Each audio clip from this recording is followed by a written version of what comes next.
AHNB online class में आप सभी बच्चे एवं बच्चियों का स्वागत है। बच्चों, आज हम लोग क्लास 10th सब्जेक्ट मैथ में जो एक्सरसाइज चल रही है उसमें कुछ क्वेश्चन आप लोगों की तरफ से पूछे गए हैं और इसके बाद त्रिभुज का क्षेत्रफल एरिया ऑफ ए ट्रायंगल के बारे में हम लोग पढ़ेंगे। तो पहले आप लोगों की तरफ से कुछ क्वेश्चन आए हुए हैं, उन बच्चों को बहुत बहुत धन्यवाद जिन्होंने क्वेश्चन किया है। और वो है एक्सरसाइज 7.2 से कुछ क्वेश्चन आए हुए हैं, एक या दो क्वेश्चन कुछ ऐसे हैं और इसको लगाने के बाद हम लोग त्रिभुज का क्षेत्रफल पर हम लोग अध्ययन करेंगे और उस पर हम लोग आपको फार्मूला देंगे और सवाल को भी फिर आप लोग लगाने का प्रयास करिएगा बच्चों, ठीक है। तो आइए शुरू करते हैं क्लास 10th सब्जेक्ट मैथ और लेक्चर जो आपको दिखाई दे रहा है बच्चों। तो आइए देखा जाए, क्वेश्चन नंबर है 7.2 का क्वेश्चन नंबर 2 आया है बच्चों। और क्वेश्चन नंबर 2 क्या कह रहा है इसको पहले हम लोग देखा जा रहा है। तो यह है एक्सरसाइज है 7.2 का क्वेश्चन नंबर 2।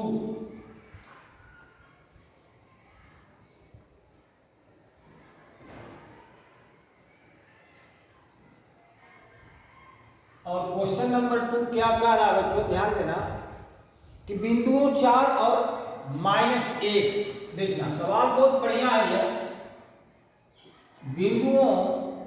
बिंदुओं में 2 बिंदु दिया होगा, एक जो दिया है 4 और 4 और -1 है और दूसरे पॉइंट का निर्देशांक दिया है -2 और -3 दिया हुआ है। और कह रहा है को जोड़ने वाले रेखाखंड को समत्रिभाजित करने वाले बिंदुओं के निर्देशांक ज्ञात कीजिए। तो आइए बच्चों इस क्वेश्चन को हम लोग सॉल्व करें। समत्रिभाजित, ध्यान देना, समत्रिभाजित का मतलब यह हो गया कि कोई ऐसा जो रेखाखंड है, ये रेखा है और इस रेखा का खंड करना है, तो जो रेखाखंड आएगा समत्रिभाजित होना चाहिए। यानी सम माने बराबर, त्रि माने 3 और विभाजन करना है यानी समत्रिभाजित माने 3 बराबर भागों में विभाजित करना है। तो हम मान लेते हैं कि एक पॉइंट मैं यहां बना दे रहा हूं और एक पॉइंट मैं यहां बना दे रहा हूं और जो यह पॉइंट हो गया P और यह पॉइंट हो गया Q। तो देखिए यह भाग और यह भाग P से Q और Q से P, ये तीनों भाग, तीनों रेखाखंड आपस में क्या है, बराबर है बच्चों। तो इन्हीं बिंदुओं का निर्देशांक हम लोग को ज्ञात करना है। तो आइए मान लेता हूं कि P और Q का निर्देशांक से पहले मैं P का निर्देशांक निकाल रहा हूं। तो देखिए इस सवाल को कैसे लगाएंगे।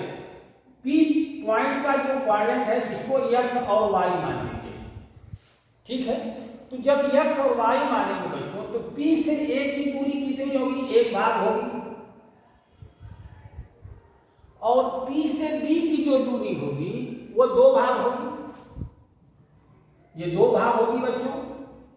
तो इसका क्या अर्थ हो गया, अभी आप लोग पढ़े थे कि 2 बिंदुओं के अंतः विभाजन के निर्देशांक क्या होते थे। तो आप लोग लिखते थे क्या कि x बराबर mx2 प्लस nx1 बटा m प्लस n होता था। अब यहां से क्या होगा, m की स्थान पर 1 होगा और n के स्थान पर 2 होगा और यह हो गया x1 और y1 हो गया और यह हो जाएगा x2 और y2 हो जाएगा बच्चों। तो हम लोग देख रहे हैं कि m के स्थान पर क्या हो गया, 1 हो गया, और x2 के स्थान पर -2 हो गया, प्लस n के स्थान पर 2 हो गया, इंटू x1 के स्थान पर 4 हो गया, और बाई m प्लस n अर्थात 1 प्लस 2 हो गया। तो यह हो जाएगा -2 और यह हो जाएगा 8/3 और यह हो जाएगा 6/3 और 6/3 का अर्थ हो जाएगा 2 हो जाएगा। तो x का मान आ जाएगा 2 आ जाएगा। इसी प्रकार से y का जब मान निकालेंगे बच्चों तो यह क्या हो जाएगा, my2 प्लस ny1 बटा m प्लस n हो गया। तो यहां से क्या लिखेंगे हम लोग, y बराबर m के स्थान पर 1, y2 के स्थान पर -3 और m के स्थान पर 2 और y1 के स्थान पर -1 और बाई 1 प्लस 2 1 प्लस 2 हो गया बच्चों। तो इस तरह से यह हो जाएगा -3, यह हो जाएगा -2/3 हो गया, अर्थात -5/3 हो गया। तो यह हो गया y का मान। तो इस तरह से जो आंसर आएगा बच्चों, P पॉइंट का जो निर्देशांक होगा 2 होगा और -5/3 होगा, है ना बच्चों। तो इस तरह से हम लोगों ने देखा क्या कि P बिंदु का जो निर्देशांक आ गया बच्चों वह आ गया 2 और -3 आ गया, और यही आ जाएगा आंसर आएगा बच्चों, ठीक है। अब हम लोग इसी का सेकेंड पार्ट देखिए, ये फर्स्ट पार्ट हम लोगों ने लगाया, P बिंदु का निर्देशांक निकाला। इसी तरह से हम लोग Q बिंदु का भी हम लोग निर्देशांक निकाल सकते हैं। देखिए कैसे निकालेंगे बच्चों, ध्यान देना कि यह हो गया A, यह हो गया B, और यहां से मैं लिख देता हूं Q, और इधर का जो पार्ट होगा देखिए, जैसे A से Q तक चलेंगे तो एक पार्ट यह और एक पार्ट यह मिलकर के इधर का हो जाएगा 2 पार्ट हो जाएगा, है ना, और इधर का 1 पार्ट, यानी इधर से एक भाग हो गया। तो जो रेशियो होगा 2 संबंधी 1 का होगा, और A का निर्देशांक दिया हुआ है 4 और -1 लिखा हुआ है, और इसका दिया हुआ है -2 और -3 लिखा हुआ है। तो Q बिंदु का निर्देशांक हम लोग फिर मान लेते हैं x और y मान लें बच्चों, और यह हो गया x1 और यह हो गया y1 और यह हो गया x2 y2 और यह हो गया m और यह हो गया n हो गया बच्चों। तो फिर इस सवाल को हम लोग कैसे सॉल्व करेंगे बच्चों, ध्यान देना। फिर हम लोग लिखेंगे x बराबर m x2 plus n x1 बटा m प्लस n लिखेंगे। तो x के स्थान पर तो निकालना ही है, m के स्थान पर 2 हो गया, इंटू x2 के स्थान पर -2 हो गया, प्लस n के स्थान पर 1 हो गया, और x1 के स्थान पर 4 हो गया, बटा m प्लस n अर्थात 2 + 1 हो गया, 2 + 1 हो गया। तो यह हो जाएगा -4 + 4/3 हो गया, अर्थात 0/3 का अर्थ हो गया 0 हो गया। तो x का मान आ जाएगा बच्चों 0 आ जाएगा। इसी प्रकार से y का मान यदि हम लोग निकालें तो y का मान के लिए क्या फार्मूला बनेगा, my2 ny1 बटा m प्लस n हो गया। अब ध्यान दीजिए बच्चों, यहां से देखिए, यहां से लिखेंगे m और m के स्थान पर क्या होगा 2 होगा, इंटू y2 के स्थान पर -3 हो गया, प्लस n के स्थान पर 1 हो गया और y1 के स्थान पर -1 हो गया और नीचे हो जाएगा m प्लस n अर्थात 2 प्लस 1 हो गया। तो इस तरह से यह हो जाएगा -6 -1/3 हो गया अर्थात -7/3 हो गया। यह किसका मान हो गया बच्चों? y का मान हो गया। तो इस तरह से Q पॉइंट का जो क्वाड्रेंट होगा, जो निर्देशांक होगा, तो यहां से Q बिंदु का जो निर्देशांक होगा बच्चों, ये जो आंसर आएगा क्या आएगा? Q बिंदु का निर्देशांक जो हो जाएगा यह हो जाएगा 0 और -7/3 आ गया, यानी 7/3 आ गया। ठीक है बच्चों। तो इस तरह से जिस बच्चे की तरफ से ये क्वेश्चन आया था, बच्चियों की तरफ से था, यह क्वेश्चन देखेंगे और बहुत से बच्चों का सवाल लग भी गया होगा और जिनका नहीं लगा वो इस सवाल को देख लेंगे। और यदि यह इसका सॉल्व आपको समझ में आ रहा हो तो आप हमें कमेंट बॉक्स में लिख करके जरूर अवगत कराइएगा, बताइएगा हाँ ये क्वेश्चन हमें समझ में आ गया है, इसका सलूशन हम लोगों को समझ में आ गया है बच्चों। तो आइए अब नेक्स्ट क्वेश्चन, अगला क्वेश्चन हम आप लोगों की तरफ से देखते हैं कौन सा आया है। तो फिलहाल इसको पहले आप लोग नोट करेंगे और हम अगला क्वेश्चन देखते हैं।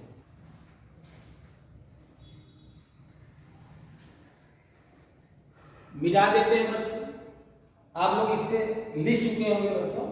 आइए बच्चों अब हम लोग अगला क्वेश्चन देखते हैं। ये क्वेश्चन दिया हुआ है 7.2 एक्सरसाइज का ही एक क्वेश्चन आप लोगों की तरफ से और आया है। क्वेश्चन नंबर 8 है।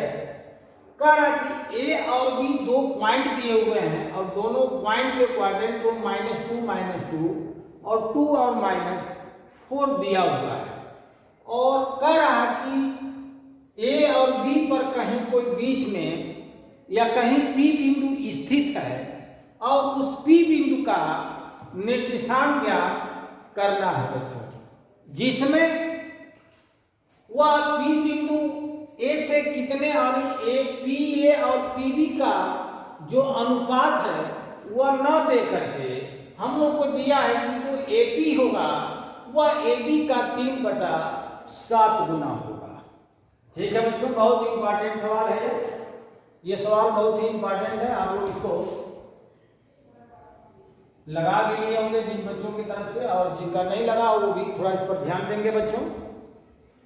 तो ध्यान देना, हम लोग मान लेते हैं कि कहीं बीच में पी बिंदु है, ठीक है। तो यहां से ए बी को हम लोग दो पार्ट में लिख सकते हैं बच्चों। ए बी को हम लोग दो पार्ट में लिख सकते हैं। क्या लिखेंगे? ए पी और प्लस पी बी लिख सकते हैं। तो हम लोग यहां से लिखेंगे कि ए पी बराबर 3/7 और ए बी को लिखेंगे हम लोग a p plus p b लिख सकते हैं।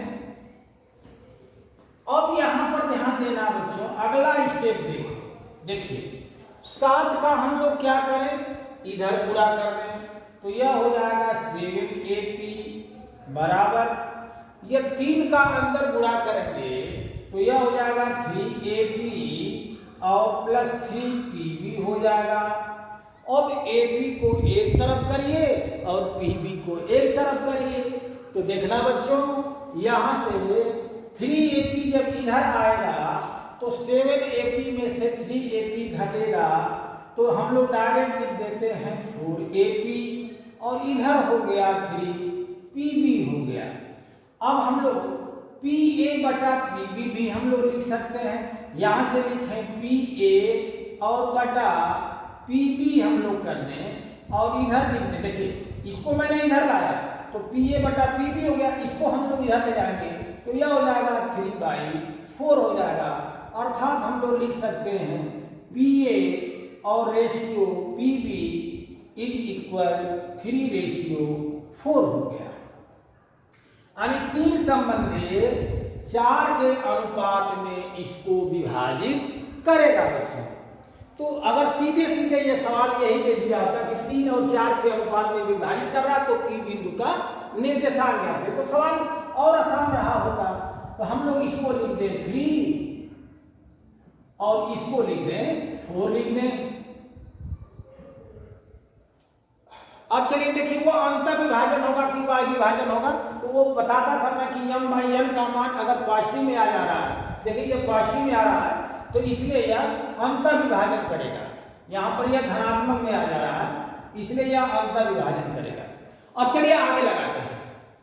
अब यहाँ से इसको हम लोग मान देंगे x1 y1 और इसको मानेंगे हम लोग x2 y2 और यहाँ से हम लोग मान दे xy और यह हो गया m और यह हो गया n हो गया। तो इस तरह से बच्चों x का मान के लिए फार्मूला क्या है अंतर विभाजन के लिए कि x बराबर यहाँ हो जाएगा m x2 plus n x1 बटा m प्लस n हो जाएगा। तो इस तरह से m का मान कितना हो जाएगा 3 होगा और x2 के स्थान पर 2 है, x2 के स्थान पर 2 हो गया प्लस m के स्थान पर 4 हो गया इंटू x1 के स्थान पर -2 हो गया और बाई m प्लस n अर्थात 3 प्लस 4 हो गया बच्चों। अब अगला देखिए यह हो जाएगा 6 और यह हो जाएगा 8 बाई 7 हो गया। इस तरह से x का मान आ जाएगा -2 बाई 7 आ गया।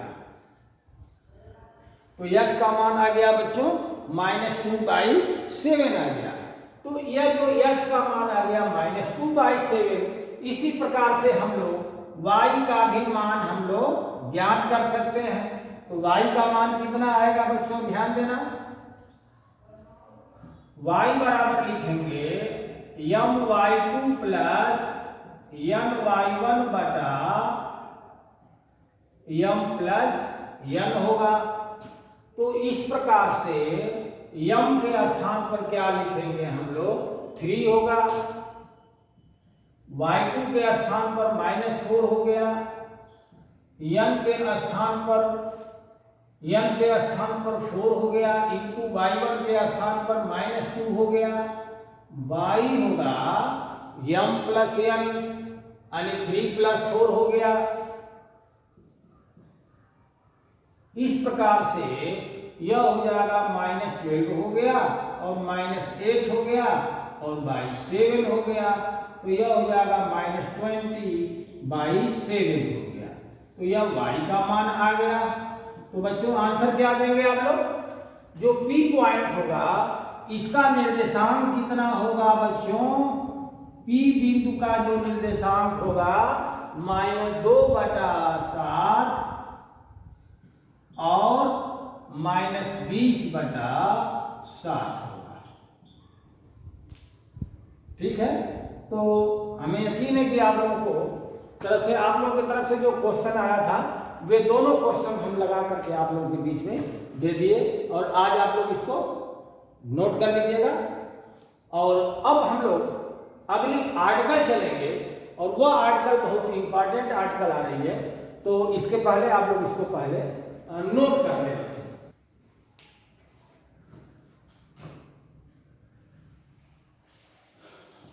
तो बच्चों अब हम लोग 7.3 की जो कुछ आर्टिकल हम लोग देखेंगे। तो आइए 7.3 एक्सरसाइज से पहले कुछ हम लोग आर्टिकल पढ़ें और यह आर्टिकल होगी त्रिभुज का क्षेत्रफल ज्ञात करना और 3 बिंदुओं को संरेख होने का प्रतिबंध भी आप लोग 7.3 में देखेंगे। तो आइए हेडिंग लिखा जाए त्रिभुज का क्षेत्रफल।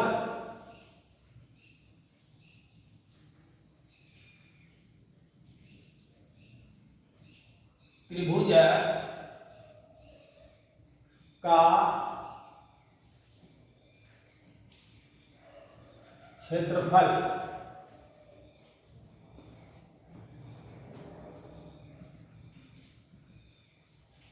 एरिया ऑफ ए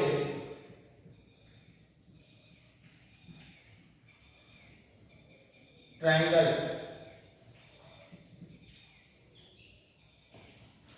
त्रिभुज का क्षेत्रफल। बहुत ही इंपॉर्टेंट यह आर्टिकल है बच्चों, और इस पर जो एक्सरसाइज 7.3 बनेगी, जो आएगी, उसमें का जो क्वेश्चन होगा इसी आर्टिकल पर आप लोगों को सॉल्व करना होगा। तो कहने का अर्थ यह है, यदि कहीं कोई 3 बिंदु हम लोगों ने इस तरह से लिखा और यह 3 बिंदुओं से हम लोगों ने मिला करके एक त्रिभुज बनाया, और इस बिंदु को हमने ए मान लिया, इस बिंदु को हमने बी मान लिया, और यह वाला जो पॉइंट है इसको हमने सी मान लिया।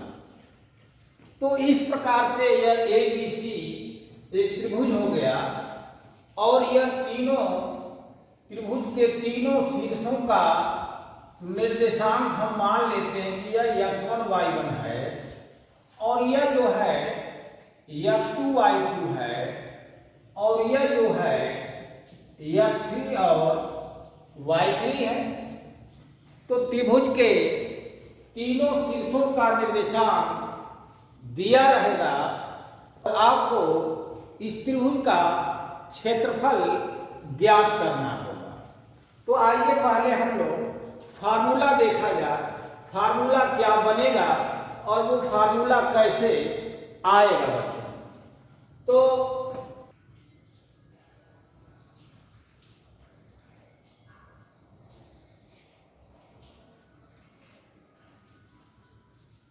यहां से हमने x डैश x बिंदु और x डैश बिंदु को मिला दिए, तो यह x अक्ष हो गया, और एक बिंदु कहीं y है और कहीं y डैश है, और इन दो बिंदुओं को मिला देने से y अक्ष हो गया। तो x अक्ष और y अक्ष ले लिया गया, और यह जो ट्रायंगल बना, जो त्रिभुज बना, उसको हम मान लेते हैं यह निर्देशांक के अनुसार, निर्देशांक के चिन्ह के अनुसार हम लोग मान लें कि यह ए बी सी जो त्रिभुज है वह प्रथम चतुर्थांश में है, क्योंकि तीनों शीर्षों के निर्देशांक जो हैं वह तीनों के धनात्मक निर्देशांक दिए गए हैं, अर्थात पॉजिटिव है, तो इसलिए यह प्रथम चतुर्थांश में है। अब इसको हम लोग मान लेते हैं मूल बिंदु, और हर बिंदु से y अक्ष के समांतर अर्थात x अक्ष पर हम लोग लंबवत रेखा खींचेंगे। तो आइए B से हम लोग एक बार लंबवत रेखा खींचते हैं, और B से यहां पर हम मान लेते हैं कि m है। तो इस तरह से जो O से m की दूरी होगी बच्चों वह हो जाएगी x2, और जो m से b की दूरी होगी वह हो जाएगी y2 होगी। इसी प्रकार से यदि a से हम लोग y अक्ष के समांतर एक रेखा खींच दें, और मान लेता हूं कि यह n है, तो o से n की दूरी जो होगी x1 होगी बच्चों, यहां से यहां की दूरी x1 हो जाएगी, और m से a की दूरी यह जो हो जाएगी y1 होगी। मैं लिख नहीं रहा हूं, इसी फिगर पर ही मैं आप लोगों को समझा दे रहा हूं बच्चों, और आप लोगों को समझ में आ जाएगा। अब यहां ध्यान दीजिए, यदि C बिंदु से y अक्ष के समांतर या x अक्ष पर एक लंबवत रेखा मैं खींचूं बच्चों, और यह मान लेता हूं कि यह m n, इसको P मान लेता हूं। तो यहां से O से P की दूरी जो होगी x3 हो जाएगी, x3 होगी, और P से C की दूरी यह y3 हो जाएगी, यह y3 हो जाएगी। अब ध्यान देना बच्चों, यदि मैं त्रिभुज ABC का क्षेत्रफल निकालूं, लिखूंगा त्रिभुज ABC का क्षेत्रफल, त्रिभुज ABC का क्षेत्रफल यदि हम लोग लिखें तो क्या लिखना पड़ेगा बच्चों? ध्यान देना कि यह पूरे चतुर्भुज का क्षेत्रफल निकालें, अर्थात 1 2 3 4 5 यानी पंचभुज का क्षेत्रफल निकाल करके, और B चतुर्भुज जो बन रहा है देखिए B C P M का क्षेत्रफल हम लोग क्या करें? घटा दें। तो अब देखिए हम लोग क्या लिखेंगे कि आकृति, पहले हम लोग क्या लिखेंगे कि आकृति A B M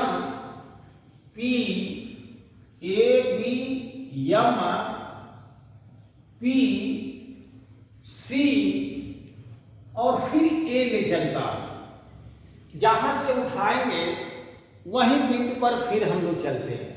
तो A B M P C A आकृति इतने का क्षेत्रफल हम लोग पहले निकालेंगे, माइनस कर देंगे बच्चों आकृति B M P C B है ना, हम लोग लिखेंगे कि आकृति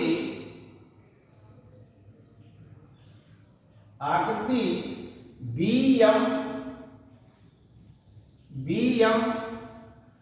P C B का क्षेत्रफल। अब ध्यान देना बच्चों, जब यहां से मैं लिख रहा हूं, क्योंकि अब जगह थोड़ा उधर कम पड़ जाएगी, तो आकृति जो A B M P C A का क्षेत्रफल निकालना हो तो इसका मतलब यह हो गया, देखिएगा बच्चों कैसे इसको निकालेंगे कि देखिए A B M N A जो समलंब चतुर्भुज है, इस समलंब चतुर्भुज को हम लोग लिखा जाएगा। तो अब देखिए पूरे का क्षेत्रफल निकालना है, इसका मतलब यह एक समलंब चतुर्भुज बन रहा है ना बच्चों, इसका मान और यह एक समलंब चतुर्भुज बन रहा है, इसका मान दोनों को जोड़ा जाए और उसमें से यह वाला जो समलंब चतुर्भुज है इसके क्षेत्रफल के मान को क्या किया जाएगा? घटाया जाएगा। तो आइए अब हम लोग शुरू करते हैं। पूरे का क्षेत्रफल पहले निकालेंगे, तो हम लोग कैसे निकालेंगे कि समलंब चतुर्भुज, मैं लिख रहा हूं समलंब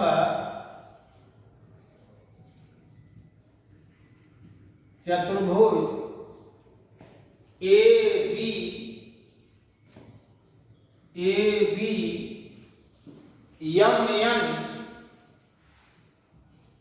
MN का क्षेत्रफल प्लस फिर लिखेंगे समलंब चतुर्भुज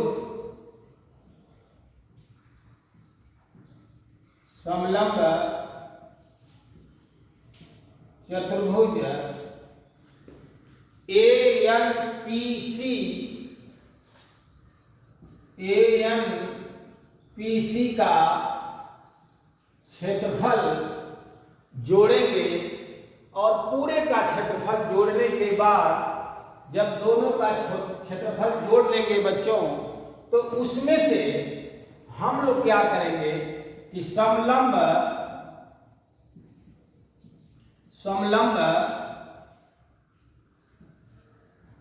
चतुर्भुज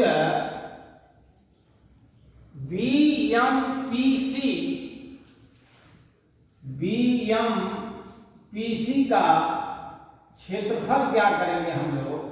घटा देंगे।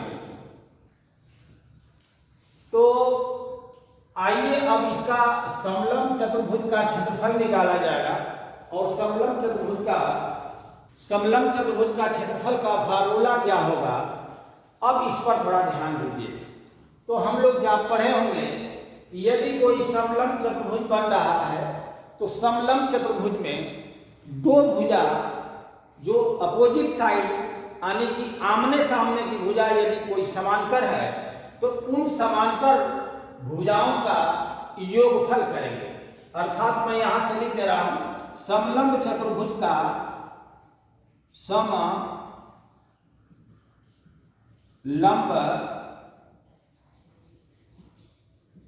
चतुर्भुज का क्षेत्रफल बराबर लिखेंगे दो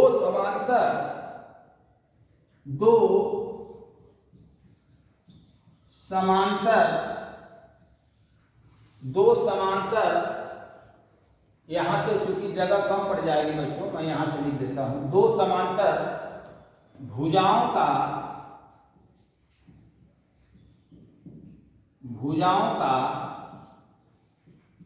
योगफल,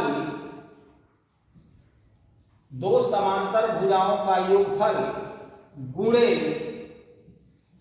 उनके बीच की लंबवत दूरी बटा दो कर देंगे, या हम लोग 1/2 हम लोग आगे हम लोग लगा दे रहे हैं। ठीक है बच्चों, तो दो समांतर भुजाओं का योग गुणे उनके बीच की लंबवत दूरी और बटा क्या कर देंगे, 2 कर देंगे।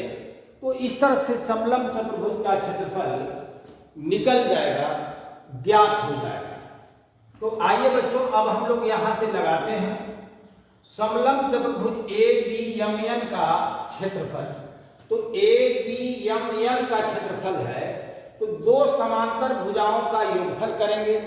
अर्थात हम लोग यहां से लिख दे रहे हैं कि 1/2 और यहां लिखेंगे समांतर भुजा कौन कौन है बच्चों, ध्यान देना, BM और AN, यह दोनों क्या है, समांतर है। और इसकी दूरी क्या है, y2, और इसकी दूरी क्या है, यानी इसकी ऊंचाई क्या है, y1 है।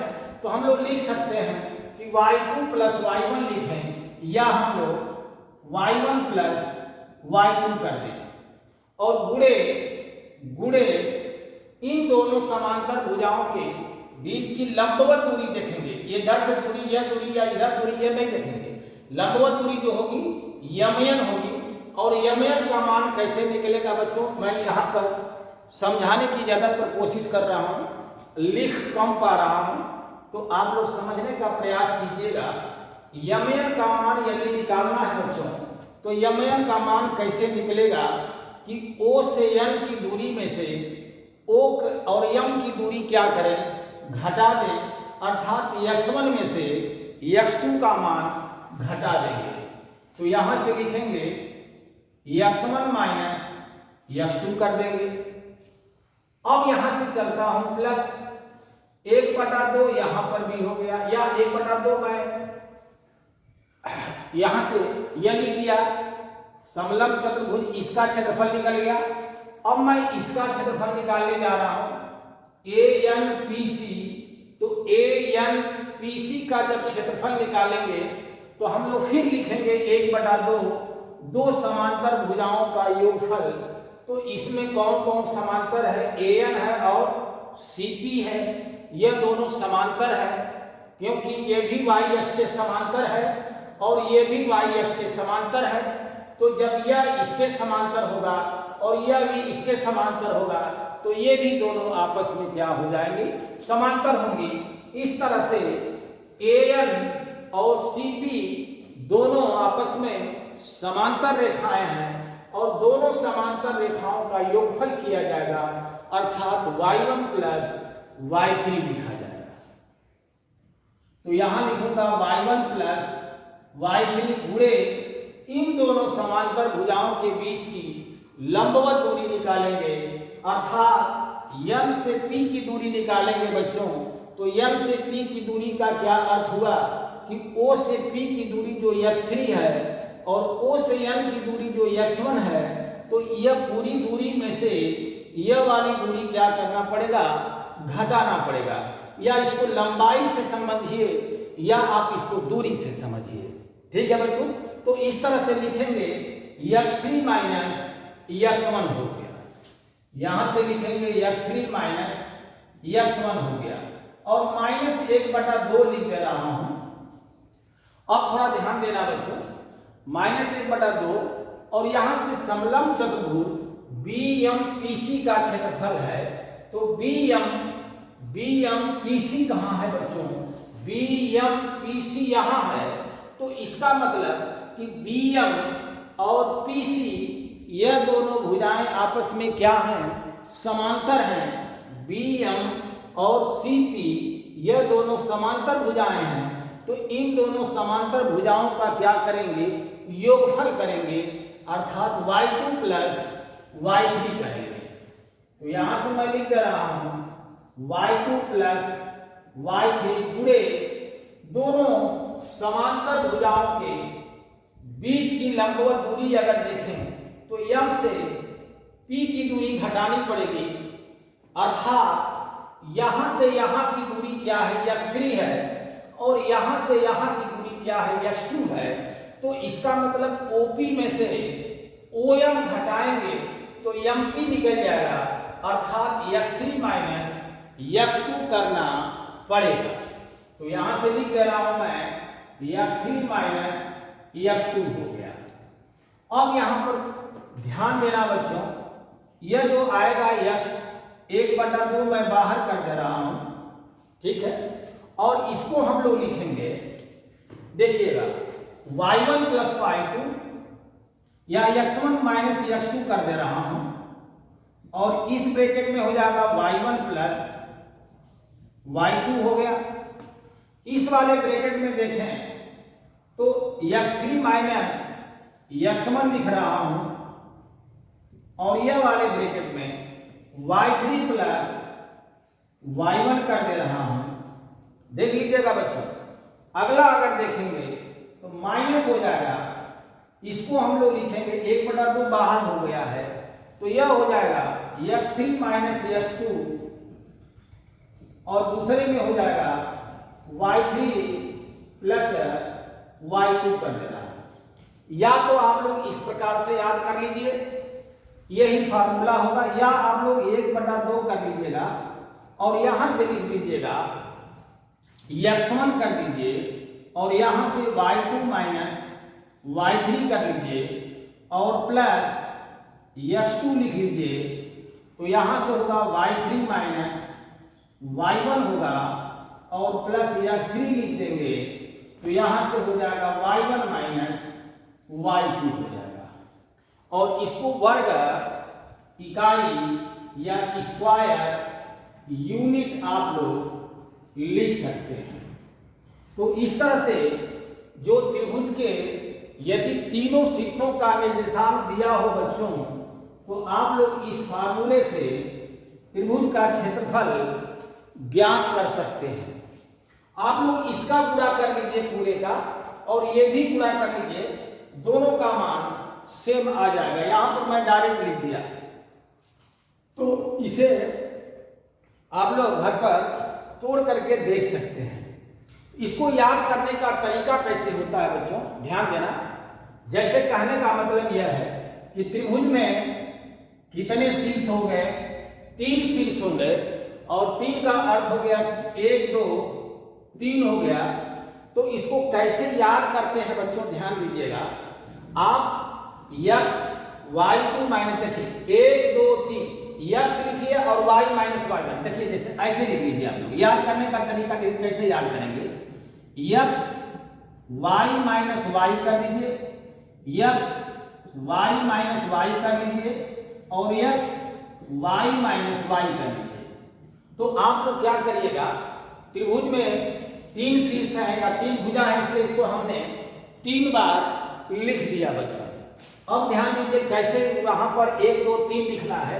पहले आप लोग लिखेंगे 1 से पढ़ेंगे, 1 2 3, तो आप लोग यहां लिख दीजिएगा 1 2 3 लिख दीजिएगा। अब की 2 से शुरू करिए, तो 2 3 1 हो जाएगा। यहां से लिख दीजिए 2 3 1 लिख दीजिए। अब 2 हो गया, 2 3 1 हो गया। अब कहां से स्टार्ट करेंगे बच्चों, 2 3 1 हो गया, अब 3 1 2 हो जाएगा। तो आप लोग यहां से लिख दीजिएगा 3 1 2 लिख दीजिए। तो इस तरह से आप लोग का फार्मूला जो है ये त्रिभुज के क्षेत्रफल का तैयार हो जाएगा बच्चों। तो x1 हो गया ब्रैकेट में y2 minus y3 plus x2 हो गया y3 minus y1 plus x3 हो गया y1 माइनस y2 हो गया। तो इस तरह से फार्मूला मालूम हो गया आप लोग का तैयार, या त्रिभुज का क्षेत्रफल का फार्मूला याद कर लेंगे बच्चों। तो आप लोग इससे पहले नोट करेंगे और इस पर आप लोग एक एग्जाम्पल हम आपको बताएंगे, तो इससे पहले आप लोग नोट कर लें बच्चों। अब हम इसे मिटा दे रहे हैं बच्चों, आप लोग लिख चुके होंगे। तो आइए बच्चों, त्रिभुज का क्षेत्रफल का फार्मूला हम लोगों ने देखा, अब उस पर हम एग्जाम्पल बाद में बताएंगे, या कुछ बच्चे उस पर सवाल लगा भी सकते हैं। हम एक और नई आर्टिकल आपको बता रहे हैं कि 3 बिंदुओं को संरेख होने का प्रतिबंध। ठीक है बच्चों, तो आइए हेडिंग लिखा जाए 3 बिंदुओं को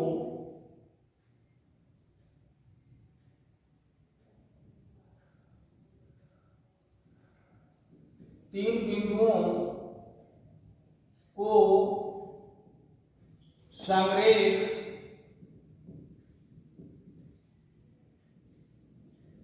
कोलिनियर जिसको बोलते हैं, संरेख होने का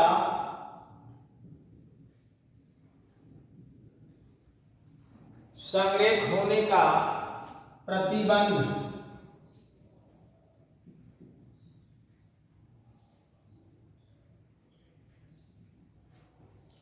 तीन बिंदुओं को संरेख होने का प्रतिबंध देखेंगे। तो ध्यान दीजिए बच्चों, यह अगर 3 बिंदु कोई दिया हुआ है, जैसे मान लेता हूं कि एक बिंदु यहां दिया हुआ है A और एक बिंदु कहीं दिया है C, देखिए, और एक बिंदु कहीं दिया है B, है ना। अर्थात मैं संरेख होने का प्रतिबंध जो होगा बच्चों, देखिए पहले बात को समझिए। अगर मैं इसको लिख देता हूं x1 y1 और इस बिंदु का निर्देशांक मैं लिख देता हूं x2 y2 और इसका मैं लिख देता हूं x3 y3, तो 3 बिंदुओं का संरेख होने का अर्थ क्या होता है, यह पहले आप लोग समझिए कि यदि तीनों बिंदु एक सीधी रेखा में होंगे तब वे तीनों बिंदु संरेख कहलाएंगे, और यदि तीनों बिंदु एक सीधी रेखा में नहीं होंगे तो वे संरेख नहीं कहलाएंगे। देखिए, जैसे कहने का अर्थ यह है कि एक रेखा हमने यह खींच दिया और इसी रेखा पर A बिंदु है, इसी पर B है और इसी पर C है, या मैंने इधर से ABC खींच दिया। देखिए, A हो गया, B हो गया, C हो गया। कहने का मतलब है यह सीधी नहीं, यह जो भी रेखा होगी यह सीधी होगी, चाहे इधर से भी ABC खींच दीजिए या आप इधर से ABC खींच दीजिए, यहां से ABC हो गया। कहने का अर्थ यह है कि यह जो तीनों बिंदु होगा एक सरल रेखा, एक सीधी रेखा पर स्थिर होना चाहिए बच्चों। तो यहां पर कोई जरूरत नहीं। अब देखिए, यदि मैं मान लेता हूं कि इस त्रिभुज का यह जो तीनों बिंदु हैं, इन तीनों बिंदुओं के निर्देशांक अगर मान लेता हूं यह x1 y1 है, यह x2 y2 है और यह x3 y3 है। ठीक है बच्चों, अब मैं इसको मिटा दे रहा हूं। तो अब देखिए, संरेख होने का प्रतिबंध क्या होगा, यहां से लिखेंगे x1 और यह हो जाएगा y2 minus y3 plus x2 होगा और y3 माइनस y1 कर देंगे और प्लस x3 होगा और यहां से y1 माइनस y2 होगा बराबर 0 होगा। यह संरेख होने का प्रतिबंध आएगा। अब यह क्यों 0 आया है, इस पर हम लोग थोड़ा चर्चा करते हैं कि x1 y2 minus y3 plus x2 y3 minus y1 plus x3 y1 minus y2 बराबर 0 आ गया। क्यों इसको 0 के बराबर किया गया? इसके पीछे क्या राज है, क्या इसकी वजह है कि जो इसको हम लोगों ने 0 किया? तो अभी आप लोग इससे पहले पढ़े थे बच्चों कि यदि कोई त्रिभुज हो और यह त्रिभुज ये 3 बिंदुओं से मिला करके हमने त्रिभुज बना दिया, तो त्रिभुज एबीसी का क्षेत्रफल अभी आप लोग पढ़े थे। त्रिभुज एबीसी का जो क्षेत्रफल होगा बच्चों वह आया था 1/2 और यहां से हम लोगों ने लिखा था x1 y2 minus y3 plus x2 और यहां हो गया y3 माइनस y1 और यहां था x3 और y1 माइनस y2 हम लोगों ने लिखा था। तो यह त्रिभुज का क्षेत्रफल हो गया। ठीक है बच्चों, अब थोड़ा सा इस पर विचार करिए कि यह तीनों बिंदु जो दिया गया था वह एक सीधी रेखा में नहीं था। कहने का अर्थ यह है यहां पर बिंदु A है बच्चों और यहां पर बिंदु C है और यहां पर यह बिंदु B है। तो इन तीनों बिंदुओं को मिला करके इसको त्रिभुज बनाया जा सकता है। देखिए बना सकते हैं, है ना बच्चों? या मैं कहूं कि यह AB सीधी रेखा में है। देखिए यह बिंदु A है और यह बिंदु B है और C बिंदु कहीं ऊपर या नीचे कहीं भी ले लीजिए, है कि नहीं? तो इस तरह से यह तीनों बिंदुओं को मिला करके हम लोग त्रिभुज बना देंगे। या हो सकता है, थोड़ा ध्यान दीजिए कि अगर A है, देखिए यहां पर बिंदु A है और यहां पर बिंदु C है और B बिंदु इसके थोड़ा सा सीधी रेखा से थोड़ा सा ऊपर है, तब भी हम लोग क्या करेंगे कि यहां से AC और यहां पर A और B और C इस तरह से हम लोग त्रिभुज बना लेंगे। मगर जब A बिंदु और B बिंदु और C बिंदु एक सीधी रेखा में हो जाएंगे, है ना बच्चों?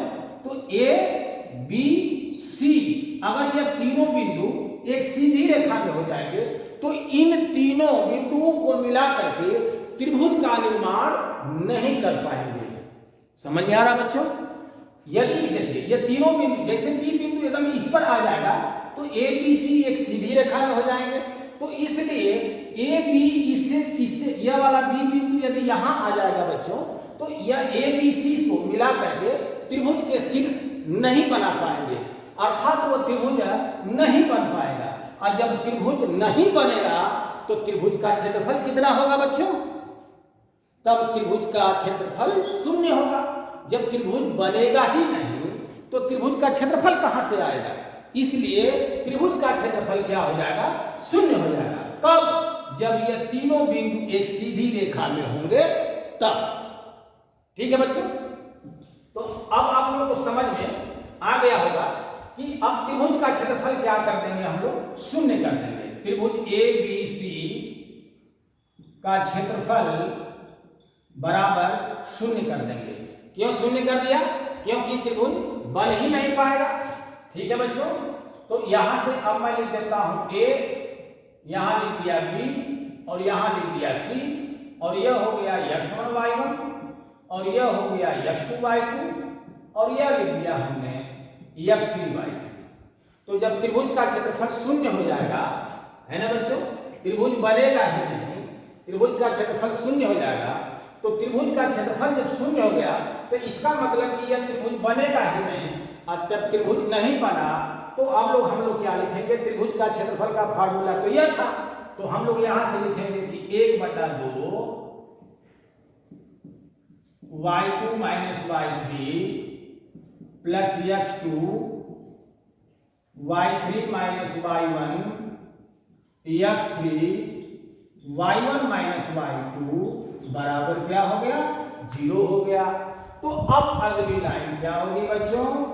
यहां से हो जाएगा 1/2 का, इसमें क्या हो जाएगा? भाग होगा।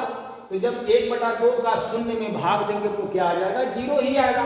तो हम लोग लिखेंगे क्या कि यहां से लिखेंगे x1 y2 minus y3 plus x2 और यहां लिखेंगे y3 माइनस y1 और plus x3 y1 minus y2 बराबर 0 आ जाएगा।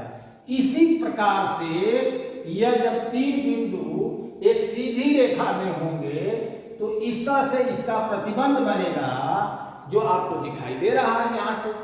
तो यह तीन बिंदु यदि दिए हुए रहेंगे और वह तीन बिंदुओं से आप इस फार्मूले में रखिएगा और इसके लेफ्ट हैंड साइड में रखिएगा बच्चों, और यदि उसका मान 0 आ जाएगा तो आप कहिएगा कि वह तीनों बिंदु क्या है, संरेख है, अर्थात उन तीनों बिंदुओं से मिलाकर के कोई त्रिभुज का निर्माण नहीं कर पाएगा, इसलिए उस त्रिभुज का क्षेत्रफल क्या हो जाता है, 0 हो जाता है। इस प्रकार से यह कंडीशन बन जाती है त्रिभुज के तीनों बिंदुओं के संरेख होने का, यह कंडीशन हो जाती है, प्रतिबंध हो जाता है। तो अब सवाल क्या क्या देगा आप लोगों को, एक्सरसाइज तो 7.3 आएगी बच्चों। तो 7.3 में आप लोग क्वेश्चन को लगाने का काम जरूर घर पर कीजिएगा, क्योंकि पहला तो सवाल देगा कि अगर तीन बिंदु दिया हुआ है, त्रिभुज के शीर्षों का निर्देशांक दिया हुआ है, तो उससे त्रिभुज का क्षेत्रफल निकालिए, नंबर 1 होगा। नंबर 2 सवाल करेगा कि यदि त्रिभुज न देख करके कहेगा केवल तीन बिंदु दिया हुआ है, तो तीनों बिंदु का अगर निर्देशांक कि बताइए कि यह तीनों बिंदु संरेख हैं या नहीं है। इसका मतलब इसमें x1 और x2 जो भी मान है, इसमें आप लोग x1 y1 x2 y2 x3 y3 का मान इसमें रखिएगा, और यदि 0 आ जाएगा तो 100% दावे के साथ कहिएगा कि ये तीनों बिंदु क्या है, संरेख है बच्चों। ठीक है।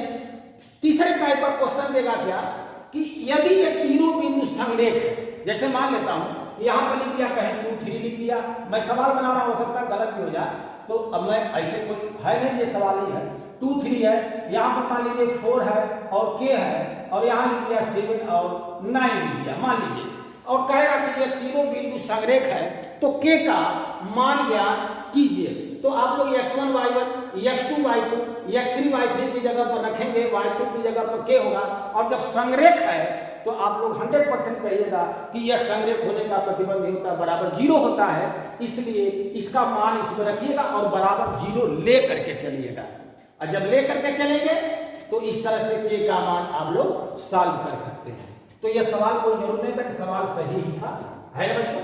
तो हमें यकीन है कि आप लोगों को जो 2 आर्टिकल मैंने दिया, त्रिभुज का क्षेत्रफल और तीन बिंदुओं के संरेख होने का प्रतिबंध, और तीनों ये दोनों आर्टिकल पर आप लोग जो आपको बुक की एक्सरसाइज 7.3 जो भी बन रही होगी उसको आप लोग घर पर सवाल जरूर लगाएंगे, और लग जाएगा तब भी आप कमेंट बॉक्स में लिख करके बताइएगा।